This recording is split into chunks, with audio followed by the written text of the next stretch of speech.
अस्सलाम वालेकुम। आज हम डिस्कस करेंगे characterisation of organometallic compounds. Characterisation of organometallic compounds means हम ऑर्गेनोमेटालिक कंपाउंड्स के कैरेक्टरिस्टिक्स के बारे में देखेंगे और हम ये चीज़ देखेंगे कि कोई भी जो ऑर्गेनोमेटालिक कॉम्प्लेक्स है अगर वो हम बन जाता है तो हमें कैसे पता चलेगा कि हमारा जो ऑर्गेनोमेटालिक कंपाउंड है या फिर जो हमारा ऑर्गेनोमेटालिक कॉम्प्लेक्स है वो बन चुका है। किसी भी ऑर्गेनोमेटालिक कंपाउंड की जो सक्सेसफुल सिंथेसिस होती है उसके लिए डिफरेंट टाइप्स की टेक्निक्स होती हैं जिनके थ्रू हम कैरेक्टराइज कर सकते हैं कि आया कि हमारा जो ऑर्गेनोमेटालिक कॉम्प्लेक्स है वो बना है कि नहीं बना। डिफरेंट टाइप्स की टेक्निक्स हैं जैसे elemental analysis, FTIR, FTNMR, ESIMS, X-ray crystallography और जो मोस्ट कॉमन है वो है मेल्टिंग पॉइंट डिटर्मिनेशन। ये डिफरेंट टाइप्स की टेक्निक्स हैं जिनके थ्रू हम किसी भी ऑर्गेनोमेटालिक कंपाउंड जो हमारा बनता है उसके बारे में भी हम स्टडी कर सकते हैं और हम देख सकते हैं कि हमारा ऑर्गेनोमेटालिक कॉम्प्लेक्स जो है वो सिंथेसाइज हो चुका है या फिर नहीं हो चुका। सबसे पहली और जो मोस्ट कॉमन हमारी टेक्निक है वो है melting point determination. Melting point के थ्रू हम पता चला सकेंगे कि हमारा जो ऑर्गेनोमेटालिक कॉम्प्लेक्स है वो बना है कि नहीं बना। अब हमारा ऑर्गेनोमेटालिक कॉम्प्लेक्स कैसे बनता है, हमें पता है कि जब हमारी जो मेटल है, कोई भी जो मेटल है जब वो लिगेंड के साथ बॉन्डिंग करती है तो हमारा ऑर्गेनोमेटालिक कॉम्प्लेक्स बनता है। और तो ऑब्वियसली इसमें हमें किस चीज़ की डिटर्मिनेशन चाहिए होगी, लिगेंड के बारे में भी हमें पता होना चाहिए कि हमारा जो लिगेंड है उसके बारे में भी हमें पता होना चाहिए। अब हमें ये तो पता होगा कि हमारा लिगेंड कौन सा है, ये चीज़ हमें पता होगी, लेकिन हमें ये नहीं पता कि जब हम लिगेंड को मेटल के साथ हम उसका रिएक्शन करवाएंगे तो वो जो रिएक्शन है वो सक्सेसफुल होता है या फिर नहीं होता, हमारा कॉम्प्लेक्स बनता है या फिर नहीं बनता। इस चीज़ को देखने के लिए हम यूज़ करते हैं melting point determination. Melting point के थ्रू हम सबसे पहले हमारा जो भी लिगेंड होगा उसका मेल्टिंग पॉइंट डिटर्मिन कर लेंगे, फिर उसके बाद उसका मेटल के साथ रिएक्शन करवाएंगे और जो हमारा कॉम्प्लेक्स बनेगा फिर उसका मेल्टिंग पॉइंट डिटर्मिन कर लेंगे। अगर तो लिगेंड और कॉम्प्लेक्स के दरमियान के मेल्टिंग पॉइंट में कोई डिफरेंस हमारे सामने आता है तो हम यहाँ से कह सकते हैं कि हमारा इस लिगेंड से फलां कॉम्प्लेक्स बन चुका है। अदरवाइज़ हम कहेंगे कि हमारा ये जो रिएक्शन है ये सक्सेसफुल नहीं हुआ। फॉर एग्जांपल हमारे पास एक लिगेंड है, इसका मेल्टिंग पॉइंट है 109 डिग्री सेंटीग्रेड और जब हमने इस लिगेंड को किसी भी मेटल के साथ रिएक्शन करवाया तो हमारा जो कॉम्प्लेक्स बना है उसका मेल्टिंग पॉइंट हुआ 230 डिग्री सेंटीग्रेड। तो यहाँ से हमें इस चीज़ का अंदाज़ा हो गया कि ये जो एक डिफरेंस आ रहा है 109 से 230 का जो डिफरेंस आ रहा है ये चीज़ हमें ये शो कर रही है कि जब हमारा लिगेंड ने मेटल के साथ रिएक्शन किया तो एक सक्सेसफुल कंपाउंड हमारा कॉम्प्लेक्स जो भी ऑर्गेनोमेटालिक कॉम्प्लेक्स है वो बन चुका है। तो इस तरीके से ये जो मेल्टिंग पॉइंट के अंदर चेंज आता है ये हमें बताता है कि हमारा जो कॉम्प्लेक्स है वो बना है कि नहीं बना। अब इसके ड्रॉबैक्स भी हैं कि मेल्टिंग पॉइंट जो डिटर्मिनेशन वाला एक स्टेप है ये एक बिल्कुल सिंपल सी टेक्निक है। इसके थ्रू हम ये तो पता चला सकते हैं कि हमारा जो ऑर्गेनोमेटालिक कॉम्प्लेक्स है वो बना है कि नहीं बना, लेकिन इसके थ्रू हम ये नहीं पता चला सकेंगे कि जो भी हमारा ऑर्गेनोमेटालिक कॉम्प्लेक्स बना है उसमें बॉन्डिंग किस टाइप की है या उस ऑर्गेनोमेटालिक कॉम्प्लेक्स की ज्योमेट्री कैसी है। ये जो चीज़ है ये पॉसिबल नहीं है। तो ये एक किस्म का ड्रॉबैक है, एक सिंपल टेक्निक है। ये ड्रॉबैक्स हैं कि ना ही हमें अपने कॉम्प्लेक्स की बॉन्डिंग के बारे में हमें अंदाज़ा हो सकता है, ना ही उसकी ज्योमेट्री का हम अंदाज़ा कर सकते हैं।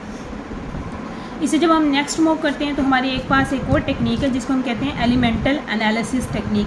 ये मेल्टिंग पॉइंट से थोड़ी एडवांस टेक्निक है, elemental analysis technique. Elemental analysis technique कौन सी टेक्निक होती है, ये कैसे नाम से ही पता चल रहा है कि इसमें हम किसी भी लिगेंड और कॉम्प्लेक्स के जो एलिमेंट्स होते हैं उनके बारे में उनकी एनालिसिस होती है। एलिमेंटल एनालिसिस मींस कि जो भी हमारा कॉम्प्लेक्स होगा या फिर जो भी हमारा लिगेंड होगा उसके अंदर मौजूद जो एलिमेंट्स होंगे, मेन जो एलिमेंट्स होंगे उनकी एनालिसिस होगी, उनकी परसेंटेज हम मालूम करेंगे और उसके थ्रू हम अंदाज़ा लगाएंगे कि हमारा जो कॉम्प्लेक्स है वो बना है कि नहीं बना। अब यहाँ पे जो मेन एलिमेंट्स होते हैं जो उनको आमतौर पे जिनकी एनालिसिस की जाती है वो होते हैं कार्बन, हाइड्रोजन, ऑक्सीजन, नाइट्रोजन और सल्फ़र।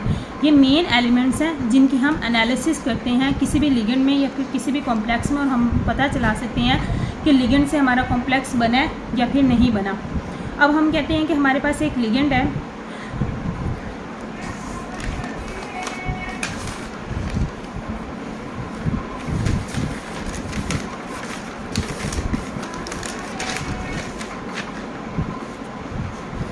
ओके जी। अब हम कहते हैं कि हमारे पास एक लिगेंड है और लिगेंड और जो हमारे पास होगा कॉम्प्लेक्स होगा, लिगेंड और कॉम्प्लेक्स उन दोनों के जो एलिमेंट पर हमारी परसेंटेज एलिमेंटल परसेंटेज आई है उस एलिमेंटल परसेंटेज का हम डिफरेंस निकालेंगे और वो जो डिफरेंस है वो मेंशन करेगा कि हमारा इस लिगेंड से कॉम्प्लेक्स बना है कि नहीं बना। फॉर एग्जांपल ये हमारे पास एक लिगेंड है ये हमारे पास एक लिगेंड है। जब इस लिगेंड से ये हमारे पास सिल्वर कॉम्प्लेक्स हमारा इसका बना है, इस लिगेंड से जब हमने सिल्वर कॉम्प्लेक्स बनाया है तो यहाँ पे जो कैलकुलेटेड परसेंटेज आई है वो कितनी है, कार्बन की 51.78 और कार्बन यहाँ पे जो कॉम्प्लेक्स है इसकी जो परसेंटेज है वो 49.09।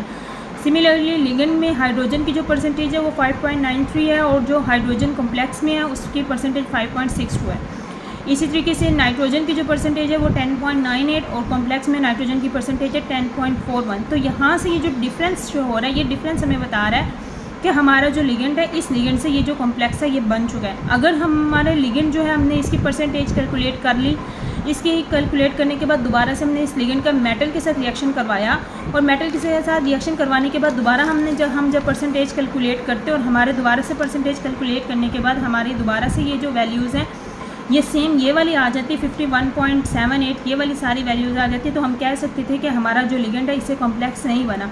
लेकिन चूंकि अब यहाँ पे वाजिया डिफरेंस हमें सामने नज़र आ रहा है तो हम कह सकते हैं कि हमारे इस लिगेंड से कॉम्प्लेक्स बन गया। ये हमारी कैलकुलेटेड वैल्यूज़ हैं। फिर कुछ हम ये वाली जो वैल्यूज़ हैं इनको लिटरेचर से मैच करेंगे। लिगेंड की जो हमारी वैल्यूज़ हैं इसको भी हम लिटरेचर से मैच करेंगे और कॉम्प्लेक्स की भी वैल्यूज़ को हम लिटरेचर से मैच करेंगे और वहाँ से हमें पता चल जाएगा कि हमारा जो लिगेंड है उसका नेम ये था और इससे बनने वाला जो हमारा कॉम्प्लेक्स है उसका नेम ये है। तो ये एक छोटी सी टेक्निक है जिसको हम एलिमेंटल एनालिसिस टेक्निक कहते हैं। जो हमारे पास मेल्टिंग पॉइंट डिटर्मिनेशन वाली टेक्निक थी उसमें हमें नहीं पता चला सकेंगे कि हमारा लिगेंड कौन सा, हमारा कॉम्प्लेक्स कौन सा, उसमें बॉन्डिंग कैसे, उसमें ज्योमेट्री कैसी है। लेकिन एलिमेंटल एनालिसिस टेक्निक के थ्रू एटलीस्ट हम ये पता चला सकेंगे कि हमारा जो लिगेंड है वो जब हम उसकी लिटरेचर में वैल्यूज़ देखेंगे और उसके बाद कॉम्प्लेक्स की लिटरेचर में वैल्यूज़ देखेंगे तो उससे हमें इस चीज़ का अंदाज़ा हो जाएगा कि हमारी इसमें लिगेंड कौन से वाला हमने यूज़ किया है और हमारा जो इससे बनने वाला कॉम्प्लेक्स है उसका नेम क्या है। तो ये कि एलिमेंटल एनालिसिस टेक्निक है।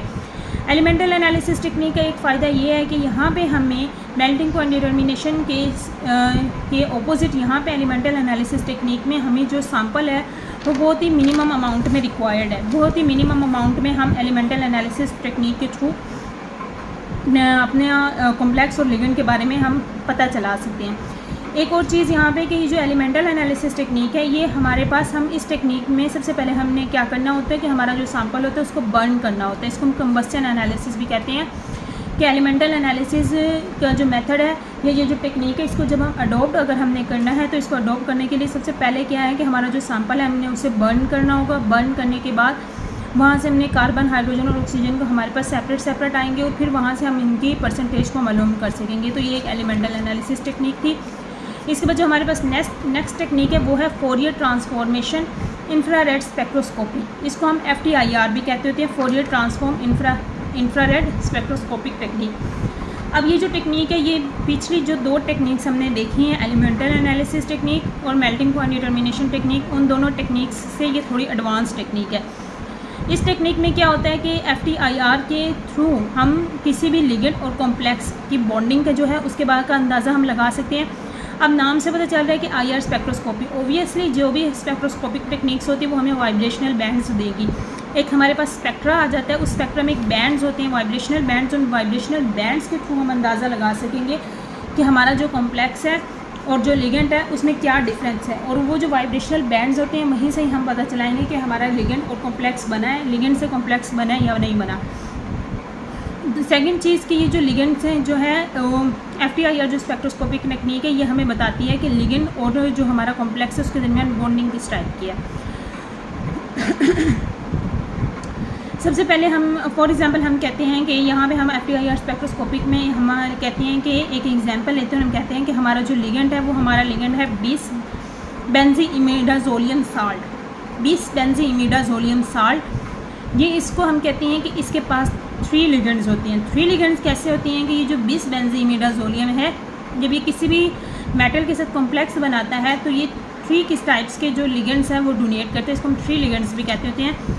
तो चूँकि हमारा हम कहते हैं कि हमारा ये जो लिगेंड है 20 बेंजीइमिडाज़ोलियम साल्ट और इससे बनने वाला हमारा सिल्वर का कॉम्प्लेक्स है, ये हमारा लिगेंड है, ये हमारे लिगेंड का स्ट्रक्चर है, ये 20 बेंजीइमिडाज़ोलियम साल्ट और इससे हमारा एक कॉम्प्लेक्स बनता है जो कि सिल्वर का कॉम्प्लेक्स बनता है हमारा। हम दोनों का ये जो हमारा लिगेंड है 20 बेंजीइमिडाज़ोलियम साल्ट, इसका अलग से स्पेक्ट्रा लेंगे, जो इससे हमारा बनने वाला सिल्वर का कॉम्प्लेक्स होगा उसको हम अलग से स्पेक्ट्रा लेंगे, और स्पेक्ट्रा लेने के बाद हम वाजिया जो डिफरेंसेस हैं उनको नोट करेंगे, और नोट करके हम अंदाज़ा लगा सकते हैं कि हमारा इस लिगेंड से इससे कॉम्प्लेक्स बन गया। अब अगर दोनों जो स्पेक्ट्रा हमने लिगेंड और कॉम्प्लेक्स, जो लिगेंड का स्पेक्ट्रा लिया और लिगेंड लेने के बाद जब हमने रिएक्शन करवाया, जो हमारे पास नई प्रोडक्ट बनी और हमने उसका स्पेक्ट्रा लिया, अगर दोनों की स्पेक्ट्रा सेम है तो हम कहेंगे कि हमारा जो कॉम्प्लेक्स है वो नहीं बना। लेकिन अगर स्पेक्ट्रा के अंदर वाज़ेह डिफरेंसेस हमें हमारे सामने नज़र आ जाए तो हम कह सकते हैं कि हमारे इस लिगेंड से ये वाला जो कॉम्प्लेक्स है ये बन चुका है। तो यहाँ पे हम कहते हैं हमारा जो लिगेंड है जी, ये अब हम देखें, ये हमारे पास है 20 बेंजीमिडाज़ोलियम साल्ट, मींस जो हमारा लिगेंड है ये उसका स्पेक्ट्रा है, और ये उसके ऑपोजिट हमारा कॉम्प्लेक्स का स्पेक्ट्रा है। ओके, ये हमारा जो लिगेंड का स्पेक्ट्रा है, अगर इसमें हम ये देखें, यहाँ पे इसमें कार्बन हाइड्रोजन जो बॉन्डिंग है वो ऑलमोस्ट 29 to 300 की रेंज में है। कार्बन हाइड्रोजन का जो स्पेक्ट्रा है वो हमारा 29 to 300 की रेंज में आ रहा है। तो ये जो स्पेक्ट्रा है ये चीज़ शो कर रहा है, ये हमें बता रहा है कि हमारा जो 20 बेंजीमिडाज़ोलियम है, इस जो हमारा साल्ट है इसके अंदर कार्बन हाइड्रोजन एलिफेटिक स्ट्रक्चर्स मौजूद हैं, मींस यहाँ पे कार्बन हाइड्रोजन एलिफेटिक बॉन्डिंग जो है वो मौजूद है। एक चीज़ यहाँ से हमें ये चीज़ पता चली, और सेकंड हमें ये भी पता चल रहा है कि यहाँ पे जो कार्बन और हाइड्रोजन के दरमियान जो बॉन्ड है वो सिंगल बॉन्ड है, मींस कार्बन और हाइड्रोजन का की जो ओवरलैपिंग है वो sp3s है। sp3 कार्बन जो की जो ओवरलैपिंग है वो sp3 means carbon sp3 hybridisation के थ्रू इन्वॉल्व है, और जो हाइड्रोजन है ऑब्वियसली उसकी s हाइब्रिडाइजेशन है।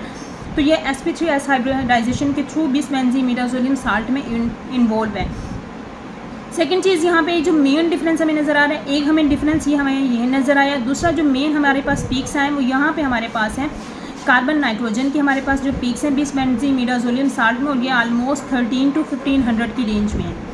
इसके ऑपोजिट जब हम कॉम्प्लेक्स वाली साइड पे आते हैं तो यहाँ पे हमें साफ पता चल रहा है कि बाकी जितनी भी पीक्स हैं, अगर आप इन पीक्स को देखें तो ये ऑलमोस्ट ये सारी पीक्स सेम है, ये वाली पीक सेम है, सेंटर में ये ऑलमोस्ट सारी पीक्स सेम है। लेकिन ये जो कार्बन हाइड्रोजन से स्ट्रेचिंग वाली और कार्बन नाइट्रोजन वाली ये जो पीक्स हैं ये इनके लिगेंड के ऑपोजिट डिफरेंस, और यही डिफरेंस हमें ये बता रहा है कि लिगेंड से हमारा कॉम्प्लेक्स बन चुका है। तो यहाँ पे अगर हम देखें तो यहाँ पे कार्बन हाइड्रोजन जो है, यहाँ पे कार्बन हाइड्रोजन की जो बॉन्डिंग है ऑलमोस्ट उसी कॉम्प्लेक्स उसी रेंज में ही ये हमारे पास कॉम्प्लेक्स की भी बॉन्डिंग आई है। लेकिन यहाँ पे जो शार्प हमारे पास शार्प बैंड आ चुका है, इसके ऑपोजिट यहाँ पे हमारे पास शार्प बैंड आ चुका है। इसके अलावा अगर हम देखें कार्बन नाइट्रोजन को देखें तो यहाँ पे भी हमारे पास ऑलमोस्ट एक शार्प बैंड आ चुका है, लेकिन यहाँ पे 4 फिंगर पैटर्न है। ओके, इसके ऑपोजिट लिगेंड के ऑपोजिट यहाँ पे हमारे पास इसका भी कार्बन नाइट्रोजन का भी एक शार्प बैंड आ चुका है, लेकिन ये जो शार्प बैंड है हम इसको कह सकते हैं ये 4 फिंगर पैटर्न है। 4 फिंगर पैटर्न क्या चीज़ है? 4 फिंगर पैटर्न जो है ये यहाँ पे ये सिर्फ और सिर्फ इस कॉम्प्लेक्स के को शो करता है। ये एक ऐसा कॉम्प्लेक्स है जो 20, ये वाला जो सिल्वर का कॉम्प्लेक्स है ये 20 बेंजीमिडाज़ोलियम साल्ट से बना हुआ कॉम्प्लेक्स है, और ये जो 4 फिंगर प्रिंट्स हैं ये शो करते हैं कि हमारा ये वाला जो साल्ट है या ये जो हमारा कॉम्प्लेक्स बना है ये स्पेसिफिकली 20 बेंजीमिडाज़ोलियम साल्ट से बना है। इसके अलावा और भी डिफरेंट टाइप्स के कॉम्प्लेक्स हैं एजोलियम साल्ट्स, ये 20 बेंजीमिडाज़ोलियम, ये भी इमिडाज़ोलियम का ही है साल्ट है, लेकिन ये एक स्पेसिफिक साल्ट है। इसके अलावा और भी एजोलियम के साल्ट्स होते हैं जिनसे हमारे कॉम्प्लेक्स बनते हैं, लेकिन वो जो एजोलियम के साल्ट्स होते हैं उनके लिए कोई भी 4 फिंगर पैटर्न नहीं आता। लेकिन यहाँ पे हमारे पास 4 फिंगर पैटर्न आ जाता है, और वो जो 4 फिंगर पैटर्न है वो स्पेसिफिक कर देता है कि ये जो हमारा कॉम्प्लेक्स है ये सिर्फ और सिर्फ 20 बेंजीमिडाज़ोलियम साल्ट के थ्रू ही बना है, और यहाँ पे कोई और लिगेंड इन्वॉल्व नहीं है। ओके जी, इसके अलावा यहाँ पे डिफरेंट टाइप्स के हमारे पास लिगेंड आ जाते हैं। अगर हम देखें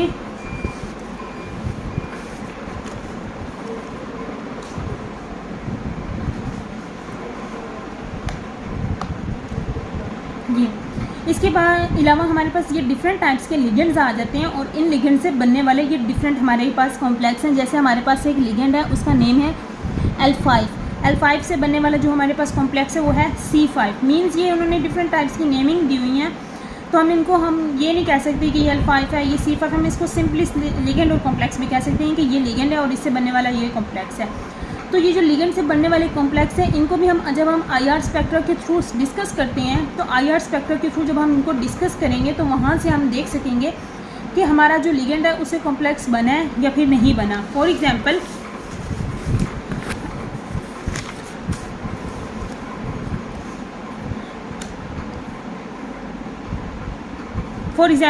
अगर हम यहाँ पे देखें हमारा जो लिगेंड है L6, ओके, ये जो हमारे पास L6 लिगेंड है इसके जो हमारे पास जब हमने L6 जस्ट ओनली लिगेंड जो हमारा था जब हमने उसकी IR स्पेक्ट्रोस्कोपी के थ्रू स्पेक्ट्रा लिया तो उसने एक जो हमारे पास उसने एक बैंड शो किया, वो 1630 की रेंज में उसने एक बैंड शो किया।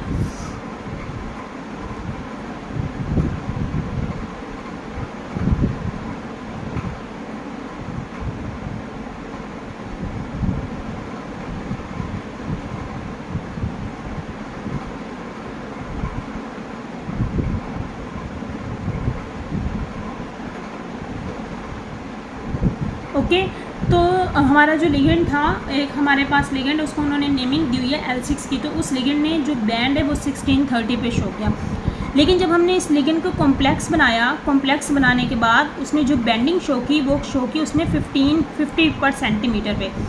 और यहाँ पे ये जो L6 से L6 जो था उसके मैंने जब L6 का जो स्पेक्ट्रा था वो 1630 पे शो हुआ, और उसके बाद जब इससे बनने वाला कॉम्प्लेक्स है उसका स्पेक्ट्रा 1550 पे शो हुआ। तो ये जो चीज़ है ये शो कर रही है कि यहाँ पे कार्बन कार्बन डबल बॉन्ड है, कि हमारा जो कॉम्प्लेक्स बना है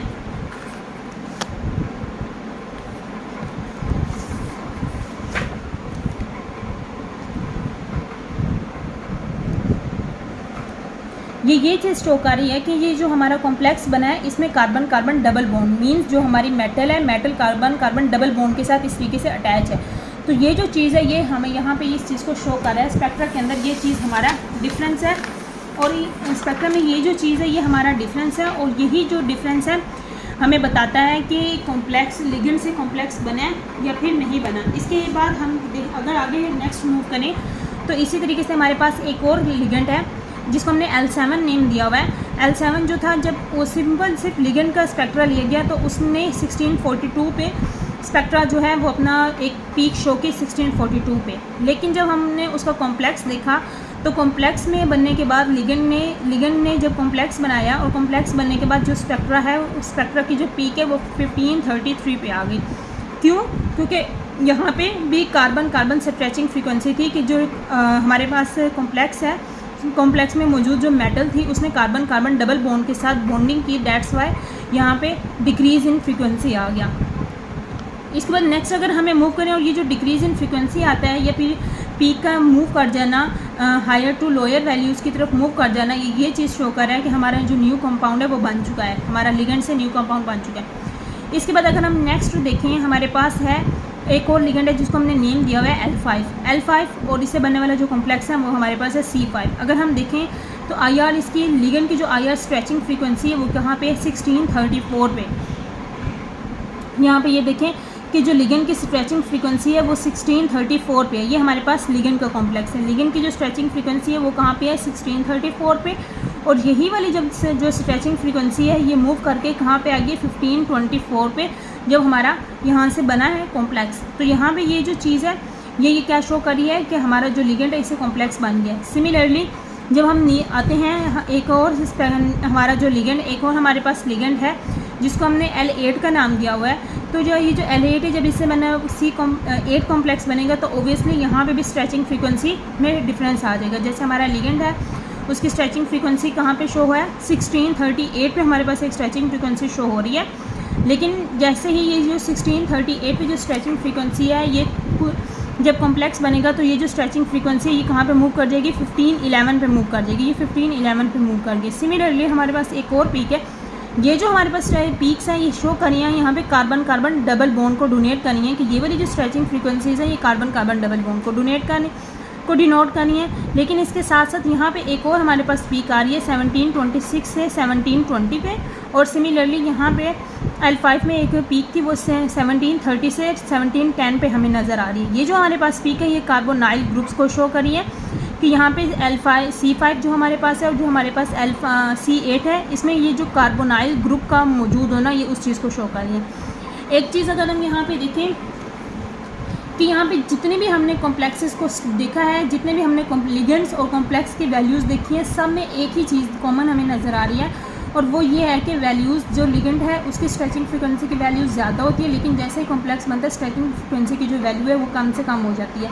जितने भी हमारे कॉम्प्लेक्स बने हैं वहाँ पे हर एक में ये चीज़ है। तो ये जो नेगेटिव शिफ्ट है ये किस चीज़ को शो करता है? नेगेटिव चीज़ इस चीज़ को शो करता है कि इलेक्ट्रॉन जो डेंसिटी है वो कार्बन कार्बन डबल बॉन्ड पे इंक्रीज़ हो जाती है। ये जो लिगेंड है, जब ये लिगेंड के अंदर कार्बन कार्बन डबल बॉन्ड है तो ओवरऑल इसके ऊपर इतनी इलेक्ट्रॉन डेंसिटी नहीं है, लेकिन जब ये जो लिगेंड है जब ये कॉम्प्लेक्स बना देता है तो कॉम्प्लेक्स बनने के बाद इस कार्बन कार्बन डबल बॉन्ड पे इलेक्ट्रॉन की डेंसिटी इंक्रीज़ होती है। जब ये इलेक्ट्रॉन डेंसिटी इंक्रीज़ होती है तो यहाँ से इंक्रीज़ होने की वजह से यहाँ से ये इलेक्ट्रॉन, यहाँ पे जब इलेक्ट्रॉन की डेंसिटी इंक्रीज़ होती है तो फिर क्या हो जाती है कि मेटल की तरफ बैक डोनेशन हो जाती है। तो ये जो बैक बॉन्डिंग होती है ये है, इस बैक बॉन्डिंग की वजह से नेगेटिव शिफ्ट की तरफ जो हमारा स्पेक्ट्रा है वो नेगेटिव शिफ्ट की तरफ मोस्टली हमें नज़र आता है। बैक डोनेशन की वजह से जो हमारा स्पेक्ट्रा है उसकी जो वैल्यूज़ हैं कॉम्प्लेक्स बनने के बाद वो हमें लेस नज़र आती हैं बनिस्बत